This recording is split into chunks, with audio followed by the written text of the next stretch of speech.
فاضل بریلوی رحمۃ اللہ علیہ فرماتے ہیں کہ قیامت میں منظر اس طرح کا ہوگا کہ نبی پاک ہمارے آگے آگے چلیں گے اور ہمیں اللہ کی رحمت کی خوشخبری سناتے جائیں گے، اور جب حضور یہ خوشخبریاں سنائیں گے تو حضور کے لبہائے مبارکہ سے پھول گریں گے اور ہم ان کو اٹھاتے جائیں گے۔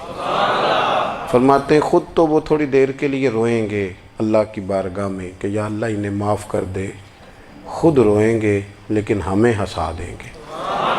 پیش حق مجدہ شفاعت کا سناتے جائیں گے، آپ روتے جائیں گے پر ہم کو ہنساتے جائیں گے۔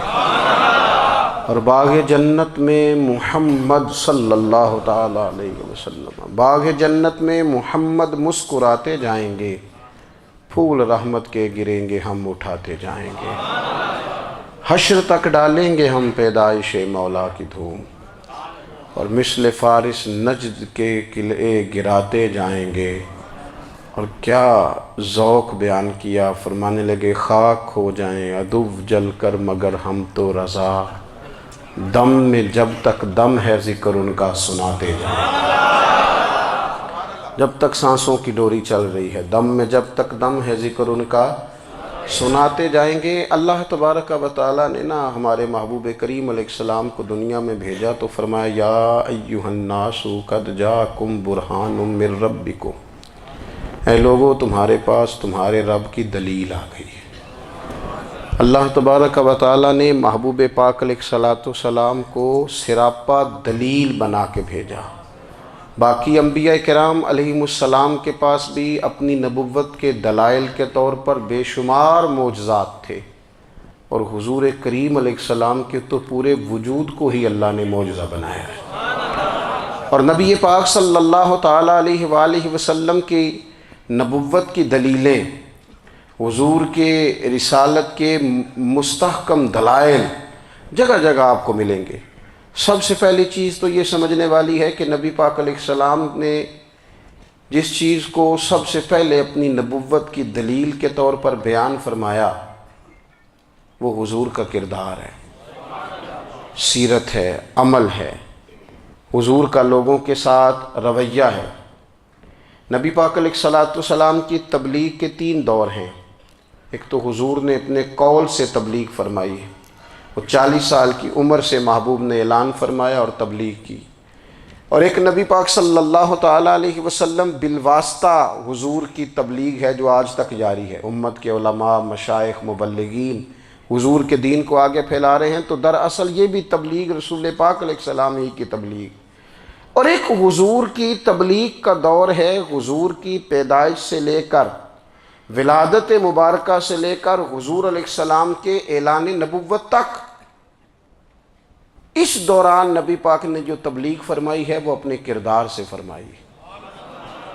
عرب کا وہ معاشرہ جو بڑا میلا کچیلا گدلا ہو چکا تھا، جس کے اندر سراسر مادہ پرستی کا زور تھا، جس کے اندر لوگ انسانوں کی خرید و فروخت کرتے تھے، جس کے اندر بیٹیوں کو زندہ دفن کر دیتے تھے، جس کے اندر جو آدمی جتنا زیادہ مضبوط ہوتا تھا اتنا زیادہ لٹیرا بن جاتا تھا، اس معاشرے کے اندر رسول کریم علیہ السلام نے 40 سال گزارے، اور اس طرح گزارے کہ جو بیگانے بھی تھے وہ بھی کہا کرتے تھے یہ صادق ہیں، یہ امین ہیں۔ اور جب حضور نے اعلان نبوت کیا تو فرمایا، یہ قرآن مجید کے لفظ ہے، فرمایا فَقَدْ لَبِثْتُ فِيكُمْ عُمَرًا مِّن قَبْلِهِ أَفَلَا تَعْقِلُونَ، میں تمہارے بیچ عمر کا ایک حصہ گزار چکا ہوں، تمہیں عقل نہیں ہے، شعور نہیں ہے۔ نبی کریم علیہ السلام نے اپنے کردار کو، اپنے عمل کو اپنی نبوت کی دلیل کے طور پر بیان فرمایا۔ وہ تو حضرت حلیمہ بھی فرماتی ہیں نا، جب میں نبی کریم علیہ السلام کو اپنے گھر لے گئی تو میرا اپنا بچہ بھی دودھ پیتا تھا، 2 میرے بیٹے ہو گئے، ایک میری یہ نسبی اولاد اور حضور میری رضائی اولاد۔ تو کہتی ہیں جب میں کریم محبوب علیہ السلام کو اپنے سینے سے لگاتی تھی تو حضور میرے ایک پستان سے دودھ پیتے تھے اور دوسرا اپنے بھائی کے لیے چھوڑ دیا کرتے تھے۔ یہاں سے رسول کریم علیہ السلام نے کردار کے ذریعے تبلیغ، اور پھر اعلان نبوت سے پہلے ایک تنظیم عرب کے جوانوں پر، عرب کے سرداروں پر مشتمل بنائی گئی، جس میں نبی کریم علیہ السلام نے بڑا حصہ لیا سرکار نے، اور بڑے اہم لوگوں کو شعور حضور نے عطا فرمائے، وہ اس جماعت کا فیصلہ تھا کہ ہم سارے جوان، سارے بڑے لوگ ملیں گے۔ یہ حضور کے اعلان نبوت سے پہلے کی بات ہے۔ ہم بڑے لوگ ملیں گے، کسی بڑے کو کسی چھوٹے پر ظلم نہیں کرنے دیں گے، کسی آدمی کو کسی غریب کا حق نہیں کھانے دیں گے۔ حضور علیہ السلام نے نا اپنے کردار سے، اپنے عمل سے، اور آپ کا جو عمل ہوتا ہے نا وہ اصل ہوتا ہے۔ ایک ہوتا ہے آپ کوئی بات کرتے ہیں اور ایک ہوتا ہے کہ آپ کوئی عمل کرتے ہیں۔ آپ جب عمل کرتے ہیں تو عمل کے ذریعے بھی لوگوں تک بات پہنچتی ہے کہ دراصل آپ کا اٹھنا بیٹھنا چلنا پھرنا کیا ہے۔ میرے رسول کریم علیہ الصلاۃ والسلام کا اٹھنا بھی ایک نبی کا، بیٹھنا بھی ایک نبی کا، بات کرنا بھی ایک نبی کا، معاملات زندگی کرنا بھی ایک نبی کا، لین دین کرنا بھی ایک نبی کا۔ ایک شخص کہتے ہیں میں نے اعلان نبوت سے پہلے حضور علیہ السلام سے کوئی چیز خریدی تھی اور میں نے عرض کیا تھا آپ یہاں تشریف رکھیں، میں پیسے لے کے آتا ہوں۔ میں 3 دن کے بعد آیا۔ دیکھو یہ بات کرنی کتنی آسان ہے، بولنی کتنی آسان ہے، پر 3 دن یہاں میرے بھائی کو کسی شخص کو 2 گھنٹے انتظار کرنا پڑ جائے تو لوگ کہتے ہیں الانتظار اشد من القتل۔ یہ تو قتل سے زیادہ تکلیف والا معاملہ ہے منتظر رہنا کسی کا۔ کہتے 3 دن کے بعد میں آیا تو میرے رسول کریم وہیں تشریف فرمایا۔ بس اتنا فرمایا یار تم نے مجھے بڑی تکلیف میں ڈال دیا، 3 دن ہو گئے یہاں رکے ہوئے۔ تو حضور نے اپنے کردار کو، اپنے عمل کو، اپنے معاملات کو سب سے پہلے اپنی نبوت کی دلیل کے طور پر پیش کیا۔ کسی نے کیا خوب کہا تھا کہ جو تیری جان کے دشمن ہیں وہ بھی کہتے ہیں، وہ جو تیری جان کے دشمن ہیں، بظاہر تو آئے ہیں نا ہجرت کی رات جان لینے، لیکن امانتیں حضور کے گھر میں رکھی ہوئی ہیں، امانتیں کاشانہ نور پہ پڑی ہیں۔ وہ جو تیری جان کے دشمن ہیں وہ بھی کہتے ہیں کہ امین تو ہے اور صداقت کی آبرو تو ہے، امین بھی تو ہے، صداقت کی آبرو تو ہے۔ تو پہلے کردار۔ پھر دوسری بات، اللہ تعالیٰ نے اپنے محبوب علیہ الصلاۃ والسلام کو اپنا مطلق نائب بنا کر، اپنا محبوب اعظم بنا کر، ویسے ہی سارے انسانوں کے بارے میں کہا وَإِذْ قَالَ رَبُّكَ لِلْمَلَائِكَةِ إِنِّي جَاعِلٌ فِي الْأَرْضِ خلیفہ، میں زمین میں اپنا نائب بنانے والا ہوں۔ لیکن حضور علیہ السلام تو محبوب ہے نا، حضور کی نیابت تو محبوبیت کے درجے پر فائز ہے۔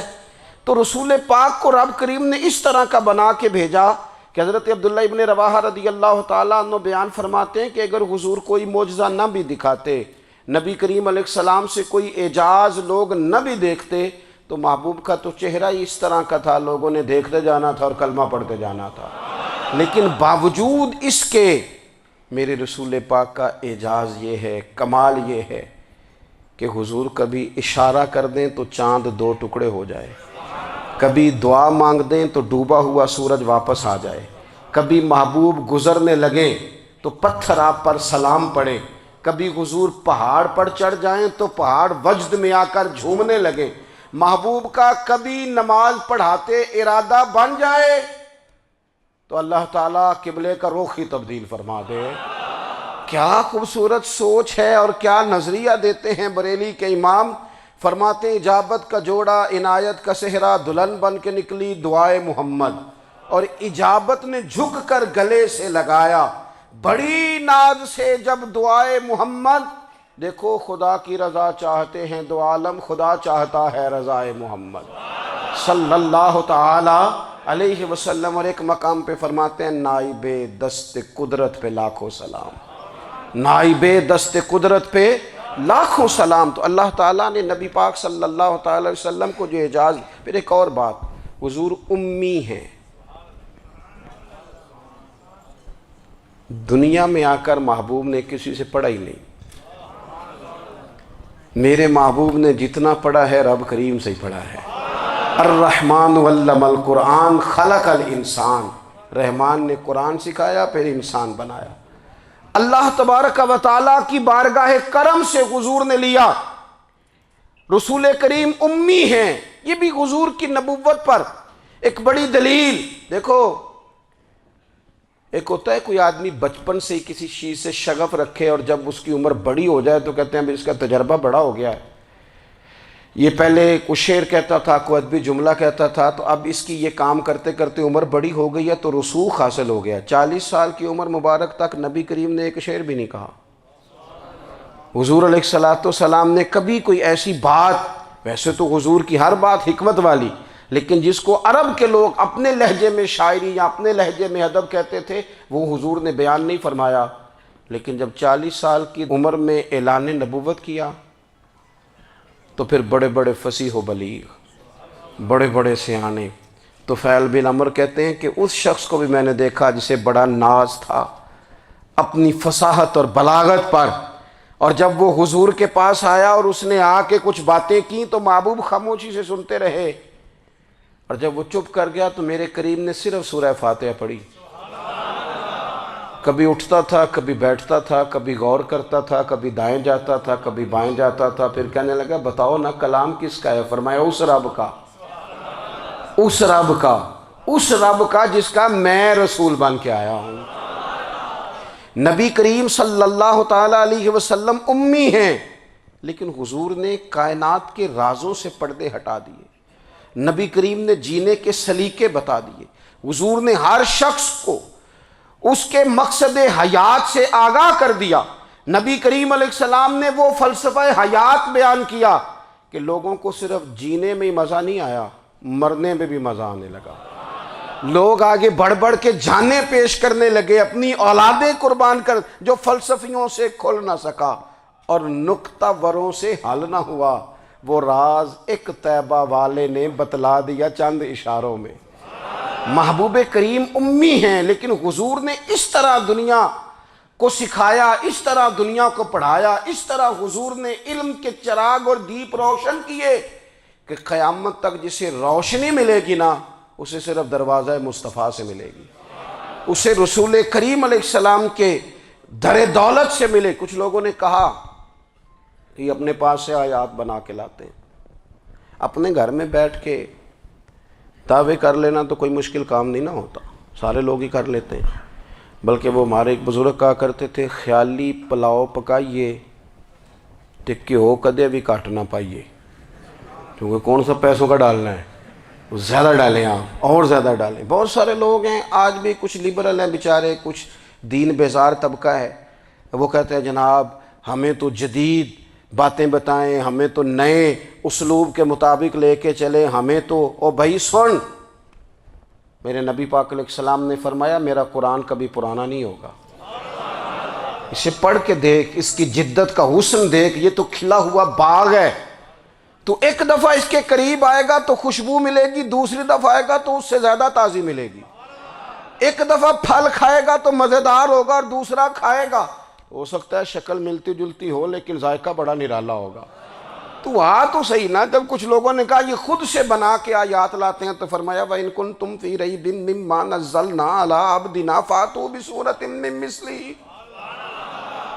اگر تمہیں کوئی شک ہے اس میں جو ہم نے اپنے بندہ خاص میں نازل کیا ہے تو تم بھی اس جیسی ایک آیت بنا کے لاؤ۔ اور چلو چیلنج کھلا ہی دے دیا، فرما وَادْعُوا شُهَدَاءَكُم مِّن دُونِ اللَّهِ، اللہ اور اللہ والوں کو چھوڑ دو، تفسیری ترجمہ عرض کر رہا ہوں، یعنی صحابہ کو چھوڑ دو، حضور کے ماننے والوں کو چھوڑ دو، باقی ساری دنیا کے کافر کٹھے ہو جاؤ، ایک آیت بس قرآن جیسی لے کے آؤ، ایک آیت لے کے آؤ، ان کنتم صادقین، اگر تم سچے ہو۔ جوانوں سنو، کہا ایک آیت، اور یہ چیلنج آج تک قرآن مجید کا موجود ہے، آج تک وَإِن كُنتُمْ فِي رَيْبٍ مِّمَّا نَزَّلْنَا عَلَىٰ عَبْدِنَا فَأْتُوا بِسُورَةٍ مِّن مِّثْلِهِ، تم قرآن کے مقابلے کی ایک صورت لے کے آؤ اور سارے حمایتی اکٹھے کر لو اپنے، ان کنتم صادقین، اگر تم سچے ہو۔ جواب تو ادھر سے آنا تھا نا، لیکن کائنات کے رب نے جواب بھی خود دیا، فرمایا فَإِن لَّمْ تَفْعَلُوا وَلَن تَفْعَلُوا، اگر تم نہ لا سکے، اور فرمایا تم لا سکتے بھی نہیں، اگر تم نہ لا سکے اور تم لا سکتے بھی، نہ خنجر اٹھے گا نہ تلوار تم سے، یہ بازو میرے آزمائے ہوئے ہیں، وَلَن تَفْعَلُوا، تم لا بھی نہیں سکتے، فَاتَّقُوا النَّارَ الَّتِي وَقُودُهَا النَّاسُ وَالْحِجَارَةُ، پھر اس آگ سے ڈر جاؤ جس کا ایندھن آدمی اور پتھر ہے۔ اعدت للکافرین، بنائی کافروں کے لیے، بنائی مومنوں کے لیے تو رب نے جنت بنائی ہے۔ اعدت للکافرین، یہ دوزخ اللہ نے کن کے لیے بنائی ہے؟ اعدت للکافرین کہتا ہے کافر کے لیے بنایا۔ تو اللہ تبارک و تعالیٰ نے میرے رسول پاک صلی اللہ تعالیٰ علیہ وسلم کو وہ کتاب عطا فرمائی، اور پھر حضور کی فصاحت و بلاغت، معرفت۔ دیکھو ایک ہوتا ہے گھنٹوں باتیں کرنا، ایک ہوتا ہے کئی کئی والیم پر مشتمل، کئی کئی جلدوں پر مشتمل کتب کا لکھنا، اور ایک ہوتا ہے کسی بندے کا ایک بات کرنا اور سامنے والے کی طبیعت کو اتنا جگا دینا کہ اگلی بات فوراً ہی اس کی سمجھ میں آ جائے۔ اور حضور نہ کسی کی انا کو نہیں جگاتے تھے۔ ہم بعض اوقات کسی سے خطاب کرتے ہیں، بات کرتے ہیں تو سامنے والے کی انا کو جگا دیتے ہیں، ٹھیس پہنچاتے ہیں، وہ کہتا ہے چل پھر تگڑا ہو جا میں بھی آیا۔ حضور انا نہیں جگاتے تھے، میرے نبی پاک ضمیر جگاتے تھے تاکہ وہ شخص فیض حاصل کر سکے، اسے کچھ ملے۔ نبی کریم کا جو انداز تکلم ہے وہ اس طرح کا ہوتا تھا کہ انسان خود بخود کھل اٹھتا تھا کہ مطلب یہ بات ہونے کیا لگی ہے، مطلب حضور کیا فرمانے لگے۔ نبی کریم صلی اللہ تعالیٰ علیہ وسلم، ایک دن محبوب کریم نے صحابہ کے بیچ حضور کی فصاحت و بلاغت دیکھے، فرمایا محبوب نے کتنا نادان ہے وہ شخص جو اپنے ماں باپ کو گالی دے۔ کھلی ہو گئی لوگوں کی آنکھیں، کان کھڑے ہو گئے کہ یا رسول اللہ کون ایسا بدبخت ہے جو ماں باپ کو گالی دے گا۔ اب جب سوالات ذہنی سطح پر پوری طور پر ابھر گئے نا، تو اب رسول کریم نے بات سمجھائی۔ یہ ہے فصاحت و بلاغت، تیرے آگے ہیں یوں دبے لچے فصحاء عرب کے بڑے بڑے، کوئی جان منہ میں زبان نہیں بلکہ جسم میں جان نہیں۔ یا رسول اللہ کون ایسا نالائق ہے جو ماں باپ کو گالی دے؟ اب جب ذہنی سطح یہاں تک ابھر آئی تو اب حضور نے سمجھایا، فرمایا جب تم کسی کے ماں باپ کو گالی دو گے نا تو وہ بھی تو جواب میں تمہارے ماں باپ کو دے گا نا، تو فی نفس ہی یہ تم نے خود ظلم کیا ہے اپنے ماں باپ پر۔ کیوں تم نے ایسا لہجہ اختیار کیا کہ جس سے سامنے والے کی انا جاگ جائے اور وہ تمہارے مقابلے میں آ کر کے کھڑا ہو جائے؟ کیوں تم نے اس طرح کے انداز اختیار کیے کہ جس سے سامنے والا بھی سارے پنجے کھڑے کر کے باہر نکل آئے اور کہے آ جاؤ پھر میں بھی میدان میں حاضر ہوں؟ رسول کریم کی فصاحت، بلاغت دیکھیں نا، حضور دو چار جملوں میں ساری بات سمجھا جاتے ہیں۔ ایک حدیث پاک اگر ہماری سمجھ میں آ جائے، ایک روایت نبی پاک صلی اللہ تعالیٰ علیہ وسلم نے فرمایا خوبصورت مسلمان وہ ہے جو بے مقصد باتوں کو چھوڑ دے۔ لو اس سے پوری زندگی سجائی جا سکتی ہے، ایک جملے سے پوری زندگی سواری جا سکتی ہے، کوئی لمبی چوڑی باتوں میں جانے کی ضرورت نہیں۔ کہا خوبصورت مسلمان یہ ہے جو بے مقصد باتوں کو چھوڑ دے، لا یعنی باتوں کو، کیا کہتے ہیں ہمارے دیہات کے لوگ، جڑے پنڈ جانا نہیں اودا راہ پوچھنے دی۔ لیکن آج کل لوگ باز آندے، یعنی جس بات کا بالکل تعلق نہیں نا وہ بات بھی کرتے جاتے ہیں، جس کا شعبہ ہی نہیں وہ بھی چھلانگ لگا لگا کے اس میں آ جاتا ہے۔ ہم اپنا وقت ضائع کرتے ہیں، اپنی صلاحیتیں ضائع کرتے ہیں، اپنا نقصان کرتے ہیں۔ ہم اپنا کام صحیح کر کے نہیں کرتے اور دوسری ساری دنیا کو ٹھیک کرنا چاہتے ہیں۔ او بھائی آپ جس جگہ جس شعبے سے تعلق رکھتے ہیں آپ اپنے معاملات میں مضبوطی پیدا کریں۔ حضور نے اپنی فصاحت کے ساتھ، بلاغت کے ساتھ لوگوں کو قائل کیا، اور قرآن مجید کی تاثیر کا یہ اثر میرے کریم رسول نے دکھایا کہ رات کو جب حضور بیٹھ کے قرآن پاک پڑھتے تھے نا، جب یاسین والے نبی خود یاسین کی تلاوت کریں، جب طٰہٰ والے محبوب خود طٰہٰ کی تلاوت کریں، غور کرو نا جب مدثر والے محبوب خود ان جملوں کو ادا کریں، یعنی جن کے بارے میں آیت آئی ہے جب وہی یہ آیت پڑھیں کہ اِنَّا أَعْطَيْنَاكَ الْكَوْثَرَ، یعنی جن کا ذکر ہو رہا ہے جب وہ یہ بات کریں کہ یا ایھا النبی انا ارسلناک شاہدا ومبشرا ونذیرا لتؤمنوا باللہ ورسولہ وتعزروہ وتوقروہ وتسبحوہ بکرۃ واصیلا، جن کے بارے میں آیت آئی ہے جب وہ یہ کہہ رہے ہوں کہ ورفعنا لک ذکرک، جب وہ کہہ رہے ہوں والضحیٰ واللیل اذا سجا، ذرا اس کیفیت کو دیکھیں جب محبوب خود پڑھ رہے ہوں، اور جو حضور پر آئی ہیں اس کا ذائقہ، اس کا لطف، اس کا انداز بھلا کیا ہوگا۔ حضور جب رات کو پڑھتے تھے نا قرآن پاک، تو جو پکے کافر تھے نا، ابو جہل جیسے لوگ، وہ بھی جھاڑیوں میں چھپ چھپ کے مدینے والے کی تلاوت سنا کرتے تھے، حضور کی تلاوت سنا کرتے تھے۔ یہی بہتر ہے کہ پردوں میں وہ پردہ پوش رہے، وہ اگر پردے ہٹا دے تو کسے ہوش رہے۔ رسول کریم علیہ السلام کی تلاوت کا سننا، قریب جانا، یہ اعجاز ہے۔ حضرت فاروق اعظم کہتے ہیں میں طبیعت کا بڑا ڈاڈا تھا، مزاج کا بڑا سخت تھا، زندگی ہمیشہ ڈٹ کر گزاری، باتوں پر کھڑا رہنا آتا تھا، پر جب میری بہن نے مجھے چند آیتیں سنائی نا تو میں تڑپ ہی گیا۔ گھروں آیا سا مار مقامنے نو، ہن مینو مار دے لے چلو، اوے متے عمر دی عمر برباد ہو جائے جتھے عمر سوار دے لے چلو۔ یہ اعجاز ہے رسول کریم صلی اللہ تعالیٰ علیہ وسلم پر نازل ہونے والی کتاب کا۔ پھر حضور نے خبریں دی، نبی پاک نے خبریں دی۔ حضور نے فرمایا روم فتح ہوگا، وہ ہوا۔ نبی کریم علیہ السلام نے فرمایا شام فتح ہوگا، تو شام فتح ہوا۔ فرمایا ایران فتح ہوگا، تو ایران فتح ہوا۔ سراقہ بن مالک کہتے ہیں ایک گاؤں پر بھی مسلمانوں کی حکومت نہیں تھی، ایک گاؤں پر۔ حضور مکہ مکرمہ سے نکل رہے تھے، مدینہ طیبہ تشریف لے جا رہے تھے، ابھی راستے میں تھے، میں 100 سرخ اونٹوں کے لالچ میں معاذ اللہ حضور کو گرفتار کرنے پہنچ گیا۔ محبوب نے حکم دیا، حضور کا معجزہ میں نے آنکھوں سے دیکھا، میرا گھوڑا زمین میں دھستا چلا گیا، میں نے معافی مانگی، حضور نے معاف کر دیا۔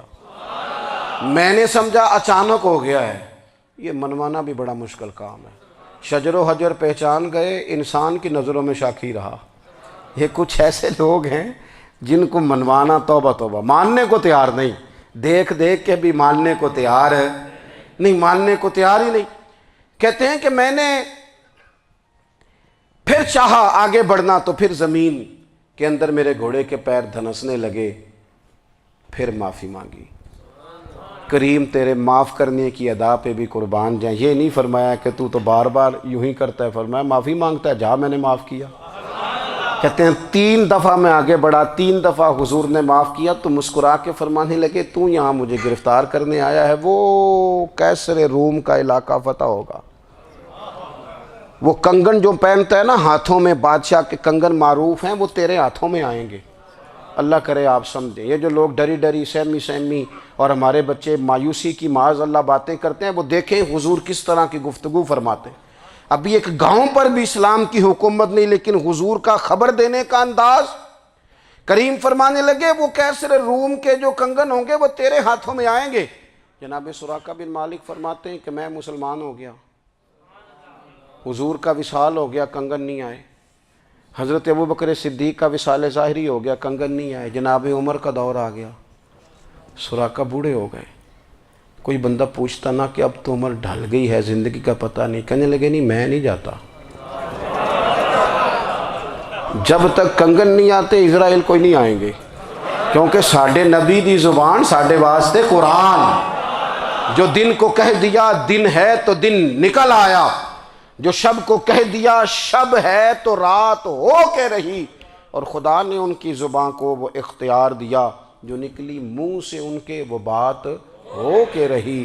اور فاضل بریلوی کا تو انداز ہی پھر انوکھا ہے نا، وہ تو کہتے ہیں وہ زبان جس کو سب کن کی کنجی کہیں، جس کو سب کن کی کنجی کہیں، اس کی نافذ حکومت پہ لاکھوں سلام۔ کہنے لگے نہیں آتے حضرت اسرائیل، فکر نہ کرو، بوڑھے ہو گئے تھے، نکلنا گھر سے بند کر دیا تھا، حضرت عمر کا دور تھا، کنگن آ گئے۔ حضرت فاروق اعظم نے ان کے پوتوں سے، نواسوں سے، بچوں سے کہا جاؤ بلا کے لاؤ، کہا دادا جان بوڑھے ہیں، فرمایا تم کان میں کہہ دینا کنگن آ گئے، پھر تم دیکھنا تو صحیح۔ پھر حضرت سراقہ آئے، حضور نے جو خبریں دیں، نبی پاک علیہ السلام نے جو گزشتہ قوموں کے احوال بیان کیے، اور پھر میرے نبی پاک علیہ السلام نا دنیا میں عزتیں دینے آئے، عزتیں۔ یہ مزاج ہمیں کم کرنا چاہیے، یہ جو ہم ساری زندگی اس کام میں لگا دیتے نا، کسی کو نیچا کیسے دکھانا ہے، یہ انداز حضور نے نہیں ہمیں دیا۔ آپ دیکھو حضور تشریف لائے تو ہمیں پتہ چلا کہ حضرت یوسف جیسا سونا کوئی نہیں، حضور تشریف لائے تو ہمیں پتہ چلا کہ حضرت داؤد جیسی خوبصورت آواز کسی کی نہیں، حضور تشریف لائے تو ہمیں پتہ چلا کہ جناب عیسیٰ علیہ السلام کا فقر اختیاری کس طرح کا تھا، محبوب تشریف لائے تو ہمیں پتہ چلا کہ حضرت موسیٰ کا جلال کس طرح کا تھا۔ یہ تو حضور آئے تو نبی پاک علیہ السلام نے اس کی بھی عظمت بیان کی، اس کی بھی شان بیان کی، حضور نے بتایا کہ ابو بکر صدیق کی شان کیا ہے، فاروق اعظم کا مرتبہ کیا ہے، عثمان غنی کی حیا کیا ہے، مولا علی کی شجاعت کیا ہے، اہل بیت نبوت کی عظمت کیا ہے۔ حضور آئے عزتیں دینے، ماں کو عزت دی مدینے والے رسول نے، کہا جس کا باپ راضی ہو گیا اس کا رب راضی ہو گیا۔ فرمایا جو 2 بیٹیاں 3 بیٹیاں 4 بیٹی بہنیں یا 1 بیٹی یا بہن بیاہ کے آ گیا نا، اس طرح میری 2 انگلیاں جڑی ہوئی ہیں، میرے ساتھ جڑ کے جنت میں جائے گا۔ رسول کریم صلی اللہ تعالی وسلم نے عزت دی۔ حضور عزتیں دینے، کوئی اعزاز نہیں، ان پڑھ بندہ ہے، سادہ ہے، غریب ہے، مزدوری کرتا ہے، ہاتھوں پہ چھالے، یا رسول اللہ اس کا بھی کوئی اعزاز ہے؟ قربان جائیں، میرے کریم نے عزت دی، فرمایا محنت کر کے روزی کمانے والا تو اللہ کا دوست ہے،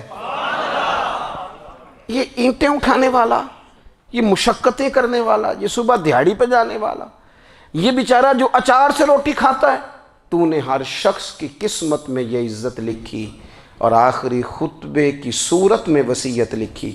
رسول کریم نے ہر بندے کو اعزاز دیا، عظمتیں دی، حضور عزتیں دینے آئے، نبی پاک علیہ السلام نے اعزازات دیے، حضور نے نوازا، یہ ساری چیزیں میرے رسول پاک کی تشریف۔ اور پھر یہ جو حضور کے صحابہ اور اہل بیت ہیں نا، یہ بھی میرے نبی پاک کی نبوت کی دلیل ہے۔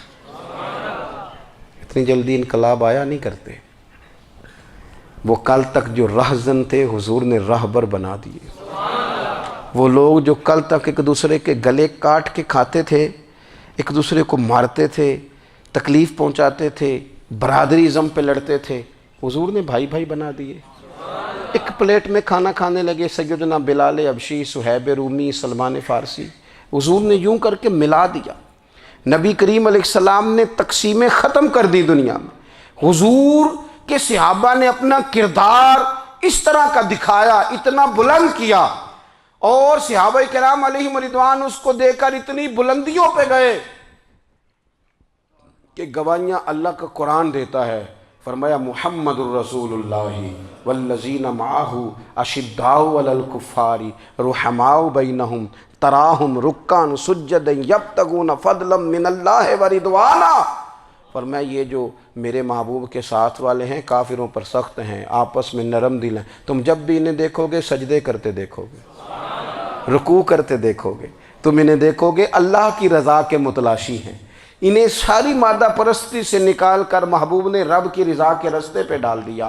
میرے نبی کریم سید عالم صلی اللہ تعالیٰ علیہ وسلم کی نبوت کے دلائل کے طور پر یہ ساری چیزیں آئیں۔ بس میں بات سمیٹنے لگا ہوں۔ حضور کا جو اخلاق ہے نا، وہ بھی نبی کریم علیہ السلام کی نبوت کی بہت بڑی دلیل ہے۔ وَإِنَّكَ لَعَلَىٰ خُلُقٍ عَظِيمٍ۔ محبوب ہم نے آپ کو نا خلق عظیم کا مالک بنایا ہے۔ کچھ لوگ سمجھتے ہیں صرف آپ کا بولنے کا انداز ٹھیک ہو تو آپ با اخلاق ہیں۔ نہیں بھائی، بولنے کا انداز ٹھیک ہونا با اخلاق نہیں، سچ بولنا اخلاق کی علامت ہے۔ آپ کا حق بات کرنا اخلاق ہے، آپ کا صحیح گواہی دینا اخلاق ہے، آپ کا اللہ تعالیٰ کی طرف سے آزمائش آنے پر صبر کا مظاہرہ کرنا اونچا اخلاق ہے۔ رب نعمت دے تو آپ کا وجود ڈھلتا جائے شکر میں، یہ اخلاق ہے۔ رب کریم اگر آپ کو کسی وقت کسی آزمائش میں اپنی حکمت سے ڈالتا ہے تو عزت نفس کو برقرار رکھنا، خودداری کو برقرار رکھنا، یہ اخلاق۔ نبی پاک نے اعلیٰ ترین اخلاق کی بات بتائی، اعلیٰ ترین۔ حضور نے لوگوں سے بیعت لیتے وقت کہا تھا میرے ہاتھ پر بیعت کرو، چوری نہیں کرو گے۔ نبی پاک علیہ السلام نے مختلف امور پر بیعت لی۔ حضرت حکیم بن حزام کہتے ہیں حضور نے میرے ہاتھ پہ ہاتھ رکھ کے کہا میرے ہاتھ پہ ہاتھ رکھ کے بیعت کرو کہ کسی دنیا دار سے سوال نہیں کرو گے، خودداری سے زندگی گزارو گے، عزت نفس سے، جو رب نے تمہیں دیا ہے تم اس پر راضی رہو گے، لوگوں کی جیبوں کو ٹٹولنا، دوسروں کی دولتوں پہ راج کرنا، دوسروں کے مال پر نگاہیں ڈالنا اللہ کے حبیب نے پسند نہیں فرمایا۔ فرمایا بیعت کرو کہ تم کبھی کسی سے سوال نہیں کرو گے۔ حد ہو گئی۔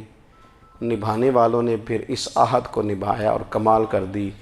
حضرت حکیم بن حزام گھوڑے پہ بیٹھے تھے، ہاتھ میں درہ تھا، وہ زمین پہ گر گیا، قریب غلام کھڑا تھا، حضرت حکیم بن حزام خود گھوڑے سے اترے، درہ اٹھایا، دوبارہ گھوڑے پہ بیٹھے۔ غلام عرض کرنے لگا حضور مجھے بتا دیتے میں اٹھا کے دے دیتا۔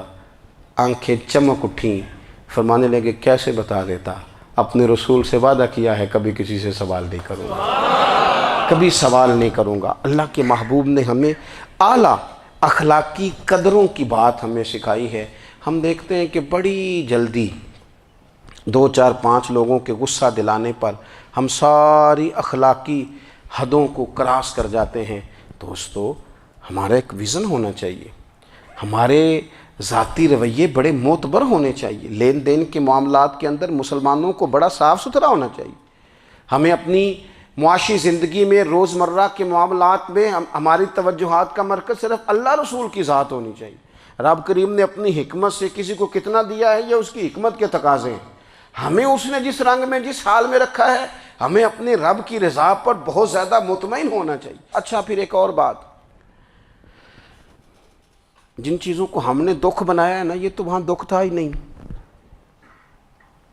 مہینہ مہینہ چولہا نہیں جلا، لیکن کسی جگہ اظہار غربت ہے حضور کی اولاد پاک کا یا صاحب کا یا ازواج کا، مہینہ مہینہ چولہا نہیں جلا، لیکن یہ اخلاق عالیہ کا حسن دیکھو، اپنے گھر مہینہ مہینہ چولہا نہیں جلا، جو مانگنے آیا اسے جھولی بھر کے عطا فرمایا، کوئی دروازے سے خالی نہیں گیا۔